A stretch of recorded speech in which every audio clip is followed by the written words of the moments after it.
বন্ধুরা চলুন আমার চিকেন চাপটা কীভাবে বানিয়েছি চলুন দেখে নেওয়া যাক। নমস্কার বন্ধুরা, চলে এসেছি কুকিং টাইম চ্যানেলে। তা দেখুন বন্ধুরা, আজকে আমি দোকানের মতন চিকেন চাপ বানাবো। তার জন্য এখানে দেখুন আমি লেগ নিয়েছি দুটো বড় বড় সাইজের। এই যে দেখুন, তার জন্য আমি মশলাগুলো বেটে নেব। তার আগে আমি চিকেনটা একটু চিড়ে নেব।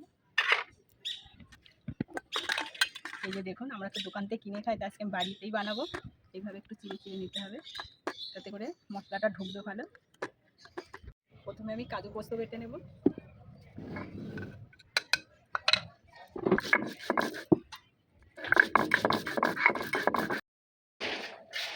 এখানে সব মশলা আমি বেটে নিয়েছি।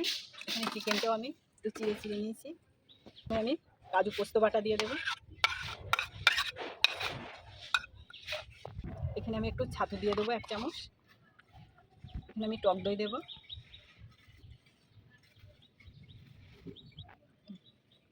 মশলা দিয়ে দেবো, জিরে বাটা দেবো, আদা বাটা, রসুন বাটা, পেঁয়াজ বাটা, লঙ্কা বাটা দিয়ে দেবো। এখানে আমি ঘি দিয়ে দেবো, লবণ দিয়ে দেবো, একটু হলুদ গুঁড়ো। এখানে হাত দিয়ে ভালো করে মাখিয়ে নেব।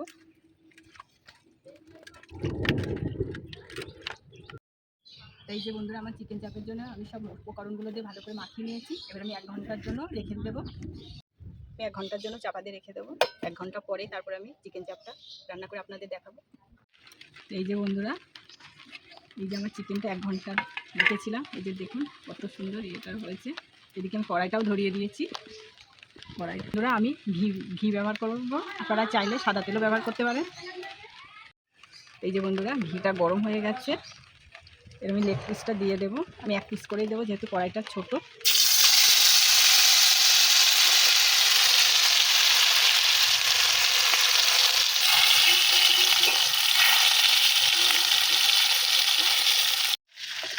এই যে বন্ধুরা, আমার লেগটা সব একটু ভেজে নিয়েছি আমি দুটোই। এই মশলাটা দিয়ে দেবো।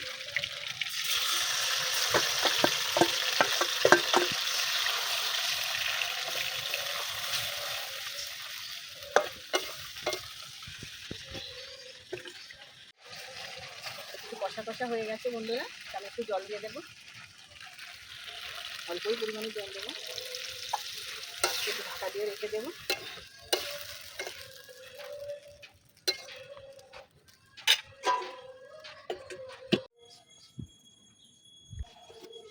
এই যে বন্ধুরা, দেখি ঢাকা দিয়ে রেখে দিয়েছিলাম।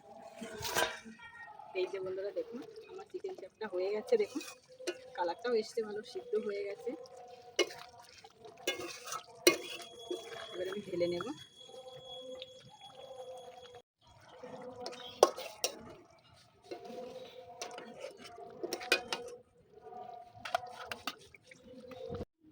এই যে বন্ধুরা দেখুন, আমার চিকেন চাপটা রান্না হয়ে গেছে।